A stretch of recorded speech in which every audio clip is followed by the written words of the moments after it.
potentially dangerous weather situations. Specially built receivers can be automatically activated by the signal to warn of the impending hazard. Tests of the signal and receiver's performance are normally conducted by the National Weather Service each Wednesday between 10 a.m. and noon, between 6 and 8 p.m. If there is a threat of severe weather, the test will be postponed to the next available good weather day.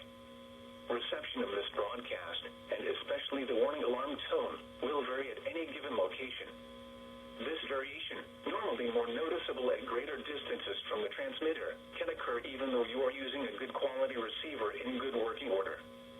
The warning alarm tone will be activated for hazardous watches and warnings for the following counties: Collin, Dallas, Denton, Ellis, Hill, Hood, Hunt, Kaufman, Parker, Rockwall, and Tarrant. This concludes the test of weather radio station KEAS-C56.